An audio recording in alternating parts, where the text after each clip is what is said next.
Ngayong Kapaskuhan, muling nanunumbalik ang makukulay na pasyalan. Buhay ulit na mga karnabal at peryahan.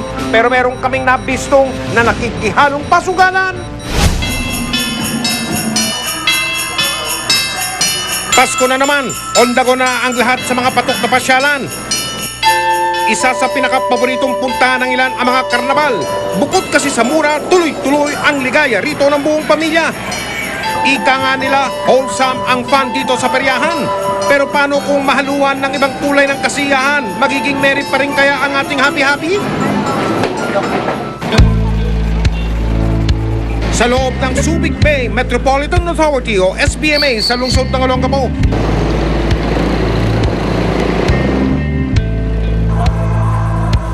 may isang peryahan na ang bumubungad sa mga tao, matayog na kastilyo. Tila nang iimbita ang makukulay at sumasayaw nilang mga ilaw.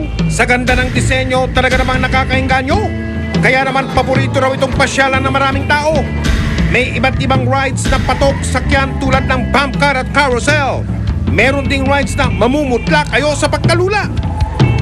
Kaya ang karnabal patok sa buong pamilya, patok din sa buong barkada.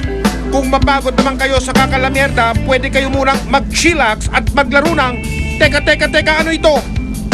Color game na naman ba? Hala! Sandali. Mukhang alam namin ang lugar na ito ah. Ito ang sugalan, pasyalan na ibinisto na noon ng investigador, di ba? Tama! Yung larong dikula, yung colored game, mukhang hindi na pambata. Sumasali rin. Minsan, tumataya yung mga bata, hindi mapigilan. Kumakambak na naman pala ang system nila. Ah, ganon ha? Kung inyo pong natatandaan nung nakaraang taon, pinunterya namin ang iligal na pasugalang kung tawagin color game. Simple lang ang sugal na ito. May 6 na kulay na pagpipilian. Kapag lumabas ang kulay na pinili ninyo, kayo ang panalo. Ang premyo, doble ng perang itinaya ninyo. Matanda man o bata, lahat kasali sa color game. Pero dahil anumang iligal na sugal, bawal na bawal, nagsumbong kami sa mga otoridad sa SBMA. Hindi legal. Hindi yan pinapayagan. Dito po sa atin sa SBMA, bawal ang mga ganyang illegal. Pero habang nakikipag-usap kami noon sa mga opisyal ng SBMA, may nagaganap naman palang milagro sa loob ng karnabal.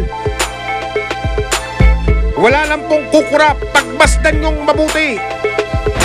Ang mga tayang pera, naging pagkain at sisilya. Wow, magic! Pero magic nga ba talaga? O may nagtimbre sa kanila? Hindi natuloy ang operasyon pero isang tanong ang naiwan noon. Daho ang nagsuplong.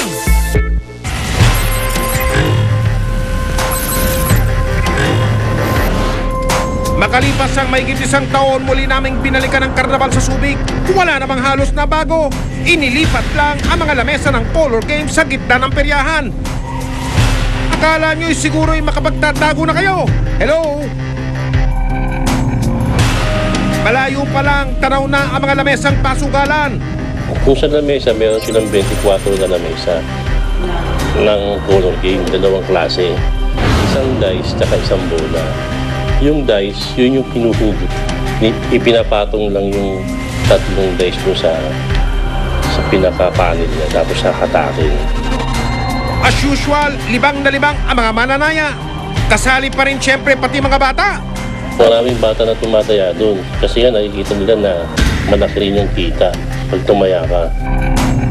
Bawat isa nag-aasam manalo ng instant pera. Tuloy-tuloy ang ligaya sa paghula ng maswerteng kulay. Sa tingin ko, hindi na libangan yung nangyayari doon. Sugal na. Kasi ang lalaki na ng taya nila eh. Mayroong 500, 1,000, 3,000. Masigla naman ang mga kubrador sa pangolekta ng perang sa halip na ginagamit sa makabuluhang bagay, eto't itinataya pa. Ilang gabi rin namin silang sinubaybayan. Umulan man o kahit abuting pa na madaling araw, tuloy pa rin ang sugalan. Kaya todo kabig naman ang mga kubrador. Napansin din namin na bantay sarado ang sugalan, peryahan. Nandun si Manong Guard. May marshal pa na paikot-ikot. At may SBMA Police. Naku sir, ano pong ginagawa niyo dyan? Diyan po ba kayo naka-duty? Nahu! susunod. Round 2 ng pagsalakay, magtagumpay kaya? Mamaya, kung gusto ninyo, kasama ninyo ako para makita natin. Para makita ko rin kung saan yung pwesto talaga.